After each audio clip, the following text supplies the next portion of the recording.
শিবরাত্রি সবাইকে আগামীকাল পুরো লাইভ চলছে ভাই আর কাল কিন্তু আরো হবে জমজমাট thank you so much Shivratri উন্মাল বলা বলতে আমাকে একটা পড়তে তারপর তোর বিয়ে কালকে কি তোরা চাস ওনাকে 26 মেরে দিতে হবে বাপরে বাপ তো কোকড়ো সাপের মতো যেমন শরীর নাচাচ্ছে দুলছে আর এই ফণির মাথায় মনি যেমন দেখে নাগিন ছেলেরা যেভাবে নাচছে কালকে প্রথম দিকে তুলে দিতে হবে আর কালকে স্পন্সরটা তোরা করবি তো সবাইকে ওনাকে খাওয়াবি তো হ্যাঁ ওই নাগিন তো তোর তরফ থেকে কালকে ঠিক আছে ও তো সারা শরীর সাপের মতো দোলাচ্ছে আর নাচাচ্ছে বাপরে বাপ নাচ রে পাতার কি নাগিন জয় আমরা আজকে প্রথম দিন বলে নাচ রে পাতার কি কিছুটা আমরা আজকে দেরিতে শেষ করতে হলো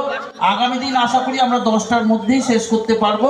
আগামী দিনে অনেক আকর্ষণীয় অনুষ্ঠান আছে ভলেন্টিয়ারদের বলবো কালকে কিন্তু 10টায় আঁকা প্রতিযোগিতা ফর্ম জমা পড়ে গেছে অতএব সকাল 9টার মধ্যে কিন্তু ভলেন্টিয়ারদের আসতে হবে বিকালে আবার কুইজ আছে তারপরে আবার আছে বোধহয় পুলিশদের একটা প্রোগ্রাম আছে সেখানেও কুইজ আছে তার পুরস্কারের ছড়াছড়ি এবং রাত্রে আবার নাচতে আসবে কালকে অনেক প্রোগ্রাম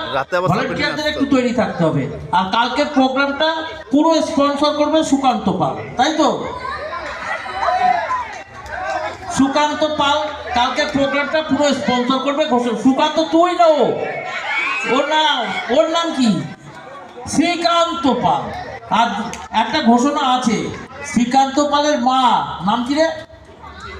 সর্বপ্রথম তিনি 5,000 টাকা আমাদের এই উৎসব কমিটিকে দান করে গেছেন সর্বপ্রথম তো এইরকম ভাবে যদি গ্রামের মানুষ সবাই এগিয়ে আসে তাহলে উৎসব আরো আকর্ষণীয় হয় কেউ 500 কেউ 1000 অনুষ্ঠানের আগের দিনই আমাদের কাছে দিয়ে গেছে তাদের আমরা নামের তালিকাও প্রকাশ করব আগামী বছর যখন আমাদের আয় ব্যয়ের হিসাব দেওয়া হবে তার মধ্যে থাকবে অনেকে 200-500 পর্যন্ত দিয়েছে আন্তরিক কৃতজ্ঞতা জানাই আর কালকের প্রোগ্রামটা স্পেশাল